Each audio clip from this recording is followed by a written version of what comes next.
I love Weston because Weston, they tried to push him out. Weston was just like, guess what? I don't give a fuck. I'm staying here. I like it here. I put ranch in my pizza and you can't beat me up. Yeah.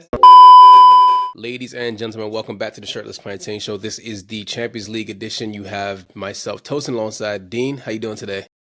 I am fantastic. My team played. My team won. What else can I ask for? There Life's we good. go. And if anybody's wondering where Coach is, we sent him on an errand to go to the store, and he hasn't come back yet. So, There you have it. Yeah. yeah.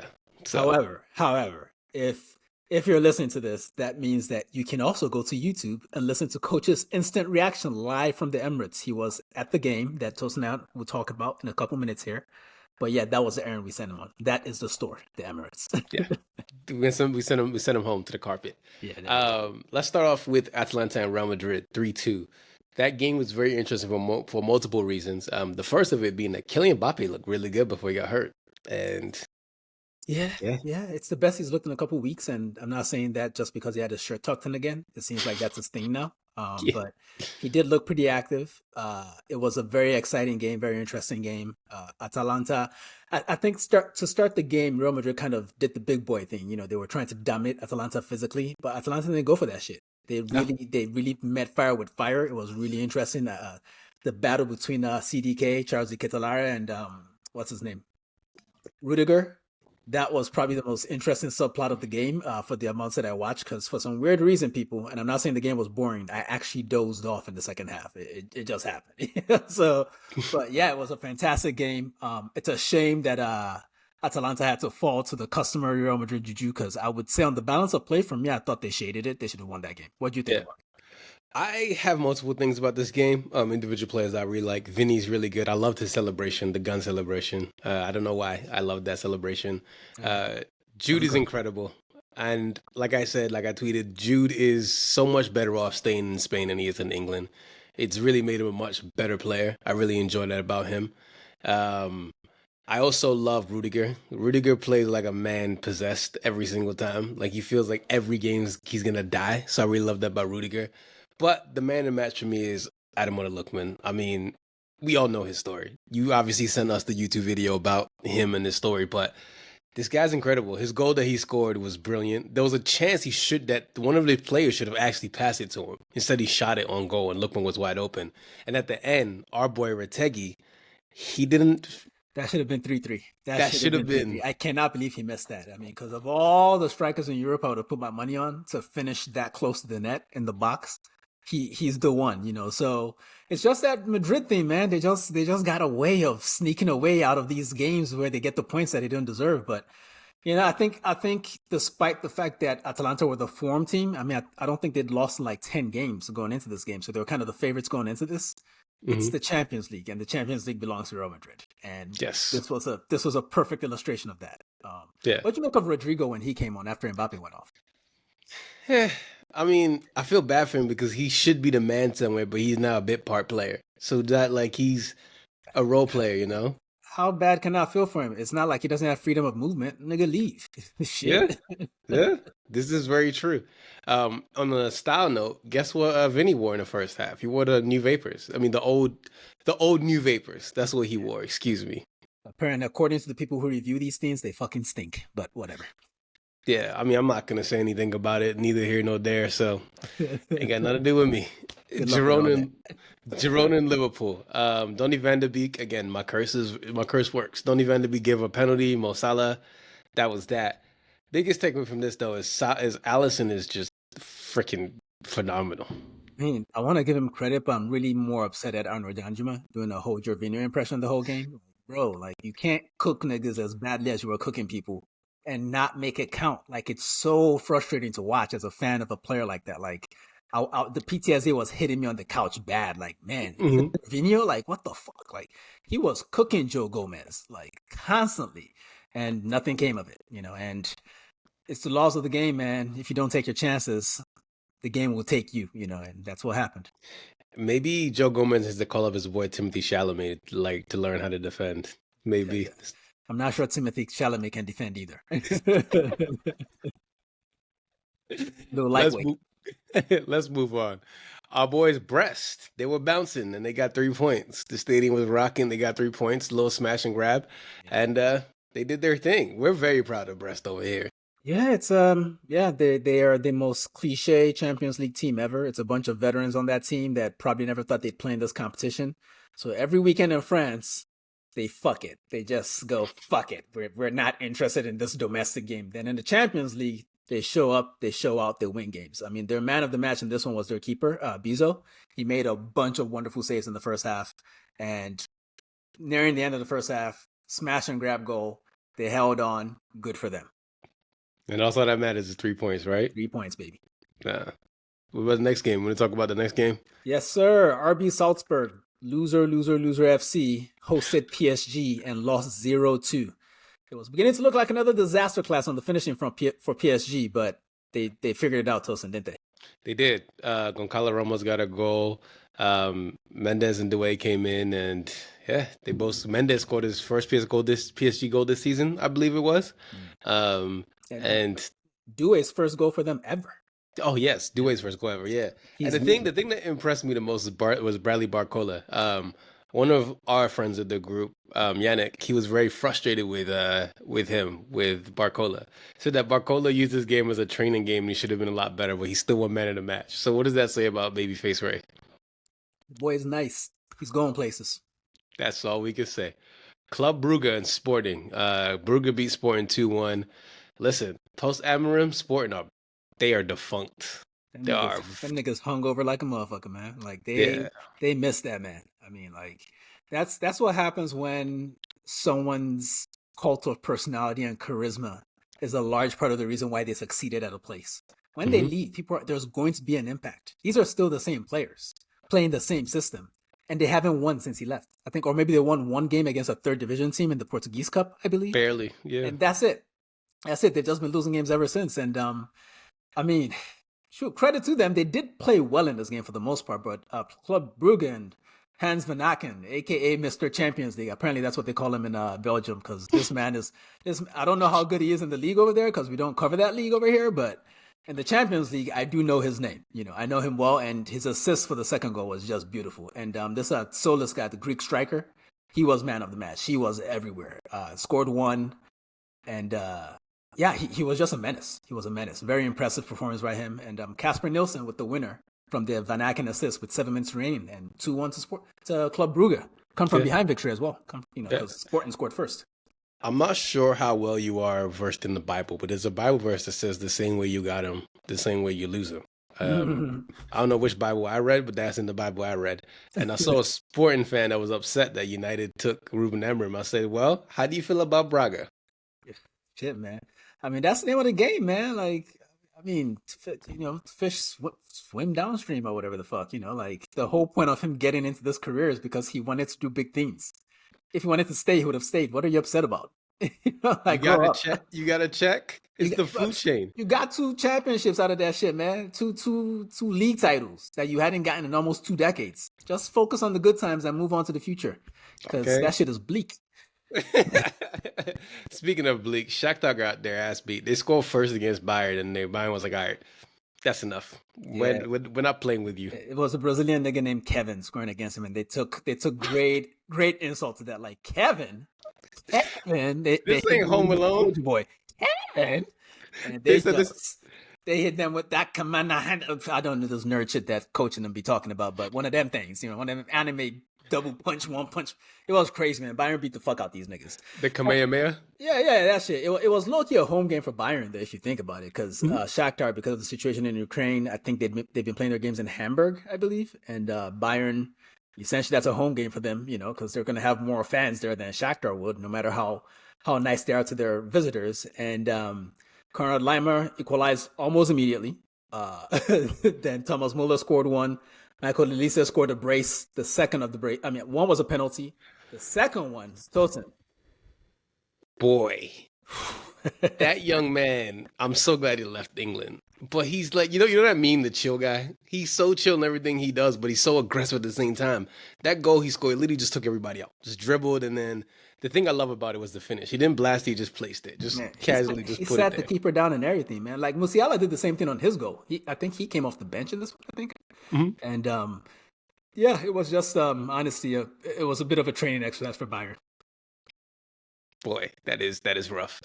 Unfortunate for them. Leverkusen, Inter, your boys, Inter. Oh man, They're just kind of my boys. I need to start divesting from them motherfuckers. These are my real boys right here. But yeah, I'm gonna sound like a hater here, but I'm just kind of glad that they conceded a goal finally, because I kind of got tired of hearing that they haven't conceded a goal in the Champions League yet, because I watched Arsenal play against them a couple weeks ago, and they should have conceded a goal, and they should not have really scored a goal in that game. So I don't want to hear all this results based analysis about how good team. Like, bro, watch the games. Like, they haven't been so good in the Champions League that they shouldn't have conceded a goal. They just hadn't conceded a goal. So credit to them, but Leverkusen, man, they left it pretty late, like they often do. And Nordi Mukiele, I didn't even realize he was at Leverkusen. I've always thought he was a Red Bull guy, but he scored a late winner for them, and that was that about that. Okay. Atletico Madrid hosted Slovan Bratislava and won 3-1. What'd you see in this one, Tosin? Antoine Griezmann's an all-timer. For real, man. Why? Honestly, the way he's playing this season, why does he want to leave? I think he should stay in Europe another year or two, to be honest. He still got it. He still got it. Like, what is he going to do in MLS? Hang out in New York? Compete for MVP with Messi? Yeah. Bro, he's incredible. But my favorite goal in the game was Julian Alvarez's opener. Like, just that one touch bang. Like, I think my favorite thing about that player has always been his ball striking. He just has that trait, man. Like, he's a little motherfucker, but he shoots like he's Haaland times 2, man. It's very impressive. The thing I love about Julian Alvarez is that we talk so much shit about him on this podcast and decided to knuckle down, and now he's turning it up. So you spend all that money, he's turning up. That's all you want. Hey, man, we talk shit because he wasn't playing well. But then again, I mean, we talk shit because, we have to put things out on a weekly basis, but we knew he'd come good. I mean, he's a good player. They don't, it's very rare that they pay $95 million for a player that's completely ass. Like he had to prove something to be worth that much. He's a good player. I mean, I saw him at River Plate. Him and Enzo were really good at River Plate, and their games both are translating in Europe. So, it is what it is. Good players can play everywhere.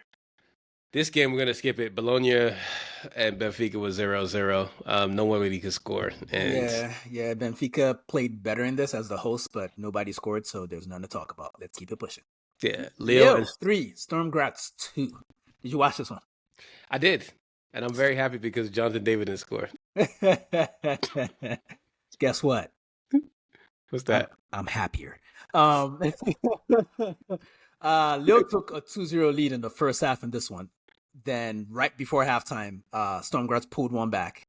Mm-hmm. Then ex-Haaland Nikabirith equalized for Storm Graz. Did not see that coming.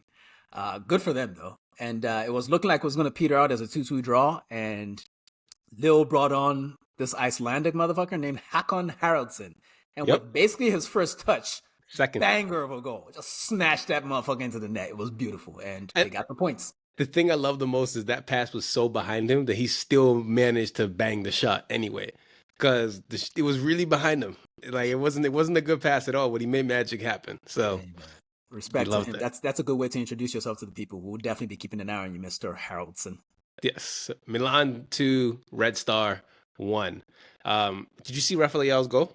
I did not. There's too much going on today, man. I was doing the Arsenal game. Let me tell you something. Him and Marcus Rashford are tethers. That's what they are. Okay, they're literally the same person, except he raps and Marcus Rashford doesn't. That's the only difference. He raps in Portuguese. I don't know, man. You sound like a fucking Tory newspaper right now. No, they're the same person because they're both black. No. It's because they're so talented, but they only choose to be talented when it suits them best. That's really it. And honestly, I feel like you're giving Rashford a little too much credit, but whatever. I mean, yeah, for sure. That's my boy, But no, seriously, his first touch today for that goal, I want you to go look at it when you get time, right? That first touch he did. I looked at it, I said, this little nigga is so talented. It's like, you're such a talented player, man. First touch, bang, and it was beautiful. Second goal, the other goal that Red Star scored was an insane finish. Banged it. Radonjic? Yeah, it's really, really good goal. Took a touch, banged it. Nothing the goalkeeper Yank could do about that. But the second goal that Milan scored, the winner, Chukwueze sent a cross in. Kamada, the young kid, had a header. The goalkeeper tried to push it off. And Tammy Abraham was there and scooped it up, and that was that. But nice. The thing about Milan that I love is that they got so many players that are likable, but they don't put it together. They're all knuckleheads. That's the biggest word I can say. They're all a bunch of rapscallions. That's what they are. I don't know, man. I think it's one of those situations where they're likable because we know them, not necessarily because they're good players, but they're mostly okay. They're mostly okay. It's not a bad team. I'll admit that. That's they why can't we defend watch. them. They can't No, defend. that's why we watch football, though, because we don't watch it. We watch it to be entertained. We watch it to have fun. I'm not here to be a science professor. We could be, but we're here to have fun, and that's what Milan gave me today. Was fun. I'm gonna keep it a buck with you, bro. I'm only here for set pieces. I mean, you sick men put a freaking poster of your set piece coach. Here we go. Juventus 2, Manchester City 0. Before you get into this, I got a stat for you. From which game? From Man City. Oh, okay. Carry on. Do you know what happened December 16th, 2023? No, I do not. That's the last time Jack Grealish scored. So 44 games ago is the last time he scored.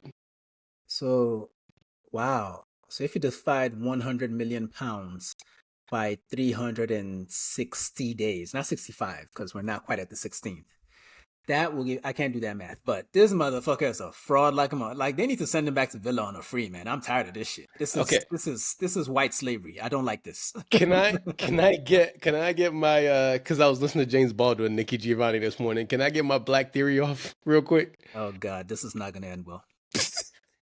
Jack Grealish, when you open the definition of white privilege, is Jack Grealish. If any black player that costs 100 million pounds almost went a year without scoring, the Tories would have drove him out of England a long time ago. Man. The fact that, go ahead. Are black players even allowed to cost that much? Pogba did. So now he's 100 million? When we were calling it out when he was there, you guys said it wasn't 100 million. It was 86. It was 86, but I'm rounding up for nigga inflation. Okay, there we go. Nigga inflation. Let's go. But yeah, no, all jokes aside, it's insane. Nobody says anything about Jack Grealish. Like, they don't say shit about Jack Grealish, right? And they don't even say shit about Phil Foden. And he's actually been active enough recently that we can notice the drop-off with him. Grealish has been shit for so long that at this point I understand why people aren't talking about him. Because he's been shit for so long. I guess this is a new regular. He's a running back. He's a gate man. He's John McKelobie of the wing, if you will. So we expect nothing from the motherfucker. But I mean, this is the way it goes, man. This is the way it's always been. It's never gonna change. All we can do is call it out. Yeah, and that's why I called it out. Stuff. But like I said, when I was listening to the Nicky Giovanni thing, it was 1971. Yeah. Same thing still happening in 2024. Yeah. Anyways, so you were saying Pep and them. Yeah, man. They've only won one of the last 10 games. And stinky. They don't look any closer to finding an answer, man. Like, I'm trying to think, like, I suppose this is a result of what Pep has done, because I guess we can take some of that shit away, when that 115, 130, whatever, however many fucking charges they got. When that shit comes down, hopefully they take something away from this ball motherfucker. But almost any other coach would be fired by now, I think. Yeah. 10 games, 1 win. Lots of losses. I think 2 draws in the bunch. That's crazy. But yeah, Dusan Vlahovic, nice header. I can't really blame Ederson for letting that in. It was point blank at him. I don't really know what he could have done about it. Kyle Walker could have cut the cross out. Vardiol should have gotten to the header before Vlahovic, but that's neither here nor here. There was some Baltic issues going on there. Then the second goal was an all-American moment, man. Tim Weah on the break and Weston McKennie. Bang. So it ties into what I was saying earlier with Nicky Giovanni. Black Americans win the day. We all go full circle, baby. We got 2 Black Americans combining. So I'm gonna just say RIP to Nicky Giovanni and keep it pushing, because I ain't like that shit. I ain't like that shit at all. I ain't like it at all. I love Weston, because Weston, they tried to push him out. Weston was just like, guess what? I don't give a fuck. I'm staying here. I like it here. I put ranch in my pizza and you can't beat me up. Yeah. So real Texas boy he is. We love that. Dortmund 2, Barcelona 3. This game was fun. I didn't get to watch it because, again, I know you didn't. Arsenal were on. I saw the highlights. Arsenal were on, and I know Cyril Guirassy scored twice, and I know Ferran Torres scored twice. So in my head, I was like, okay, that's a nice draw, a good result for both teams. But I heard that Rafinha actually scored first before those two, so I guess Barcelona had to win 3-2, which is a shame because I get the sense from the little I saw that Dortmund played well enough to get points here. They did. But again, this is the battle with two teams who play high lines, and one team's line was higher, and one team took advantage, and that was that. Rafinha's goal again. They beat the offside trap. Really lovely finish. By the way, Rafinha's got 17 goals this season. Really impressive campaign so far from him. He's been incredible. Braids, captain armband, and all. Really, really, really doing well. Amen. Ferran Torres got a little scrappy goals, but it is what it is. And yeah, Glad to see him again. You know, he's been hurt, and for if you're a Barcelona fan, it's nice to have depth that can actually score. Because you can't play. Lewandowski's old; he can't play every damn game. And Ferran Torres is one of those guys that is flexible enough to fit into all three positions in attack. So it's good to see him back, healthy, playing, scoring. So good result for Barcelona. I think they're as high up as second in the table right now, but we'll get to that in a little bit. Yeah. Next game. 5. Young Boys 1. No one is surprised by this. Young Boys opened the scoring in the 6th minute, and they just got slapped for the rest of the game. What's that anime show we said again? Hadouken. Yeah, there we go. That one. That's not anime, though. I know enough to know that that's not anime. Angela Stiller, a player who I'm hearing is worth $40 million right now. I would say that's a bargain given how good he is. If you're looking for a defensive midfielder / deep line playmaker sort, and you're okay with big noses, that's the guy to go get. He's a good player. I know he will have a lot of minutes. Him and Pavlovic will be running that German midfield for years to come. But yeah, Stuttgart needed a win, and they got the win. Young Boys, they're here to make up the numbers every year during the Swiss League. We expect nothing from them. This game wasn't on the back because I have on the show, the whip around show, and I saw the first goal that Young Boys scored because I was making lunch at the time, and I saw the goal, and I was like, okay, I'm gonna come back. Every time they flashed at this game, it was just them getting slapped over and over and over again. I felt so bad. I was just like, yo, so rude. Do you think the owners of the club have ever considered just maybe changing the name to Grown Boys, perhaps? Maybe that'll help them not be bitched in Europe every fucking year, because I'm tired of this shit. If I'm tired, I know they're tired, So, and I hate their stadium name, bro. Young Boys at the Wankdorf. It's disgusting. Crazy, man. Like they're not a serious club, to be honest. They're just not. They're there for banter. Yeah. Feyenoord 4, Sparta Prague 2. A lot of syllables called in this game, bro. Like I was looking at the shit. I was like, man, I ain't writing none of that shit down. Fuck that. Like it was just like it was like a passage from a Yoruba literature book. Like I was like, I beg, leave me, Jerry. If you guys care this much about that game, go watch the highlights. 4-2. That's 6 goals right there. There is one really good goal. Anis Musa. Well, 6 of them. There better be one good one in the bunch. The Moroccan that we talked about that scored against City, Anis Musa, his goal was disgusting. Go look at that. That's a really good goal. And the Mexican came back, Santi Jimenez, and scored today. He scored the last one for them, right? The 4th one? Yeah, he did. Yeah. Your game. Yes. The floor is yours. Oh, man. Arsenal 3, Monaco 0. This was a bit of a frustrating watch, which is weird. Like when your team wins 3-0, it's generally supposed to be a comfortable win. And it was comfortable because Arsenal controlled, I would say, a solid 80% of this game. But in the first half, Arsenal created 3 separate 1v1 chances, 2 for Gabi Jesus, who at this point, I don't know who did juju on him. He needs to go, like, maybe he was fucking with a Haitian broad on the side or some shit, man. Go apologize to her, man, because they put a root on this man. How you gonna miss 2 1-on-1s in the same game? Then Martin Odegaard did the same shit. Missed a 1-on-1. And it took the guy that always steps up for this club to step up, Bukayo Saka. Assisted by Gabi Jesus, so that's a sign of progress for that guy. Honestly, I would say his overall performance, besides the finishing, but he's a 9. He's supposed to get goals, so I don't really know that you can say it's a good performance from a 9 that doesn't score. Box to box 9, But Kyle stepped up as always. 1-0 in the first half. Second half started. Arsenal were a little sloppy. They got it together, controlled the game, but ultimately it required a mistake from Monaco for Arsenal to get the second goal to basically seal the game. Then a third one from Saka. Saka was trying to get his hat trick there, but it ended up being a nice assist to Havertz. So he still got his 3 goals, three goals plus assists, as opposed to a hat trick. We'll take that. And I would say it was really nice to finally see the Rice, Odegaard, Merino midfield, because Arsenal fans have been waiting to see that for a while. I wouldn't say it necessarily clicked in this game. Arsenal controlled the game. I didn't see enough production from that trio. I think Rice was the best of the 3, and he came off probably about an hour into the game, played really well. Merino was very minimalist in his contribution, very Xhaka-like from back in the day. But really, like we said at the top of the show, if you want more detail from this, go catch Coach on YouTube. His instant reaction from the Emirates Stadium is pretty good, better than anything I'm gonna say, because Coach be talking. So in any event, great result for Arsenal. I think they're probably third in the standings at this point. They're pretty high up there, so I think they're short of qualification. I don't know if they'll be in the top 8 for sure. So we should probably do the standings now, shouldn't we? I do have an observation that I noticed. Remember, you guys had that fashion thing you guys did this morning, right? Yeah. They dropped another. It's as if we lost against Fulham. Whenever we lose, they drop clothes. No. I'm talking about the players. Go look in the chat right now. I sent you something. Mikel Merino looks like Kyle Van Noy from the Baltimore Ravens. I don't know why, but this morning I saw it. I was like, why do they look the same? I don't know these crackers, man. He's from my team. That's why I noticed it. Immediately I saw him. I was just like, yo, he looks just like my boy. That's so funny. Why he go to a black barber? What is this? He's black. Lineup so straight. He's black? Yeah, he's like, black? Yeah, he's half black. But he's also he's a Mormon. He's a black Mormon. He went to BYU. All right. Listeners, I apologize for exposing you to this nonsense this man is talking about. That's insane, man. Man, they do look alike. I see it. Yeah, I know. They look exactly the same. It bothers me.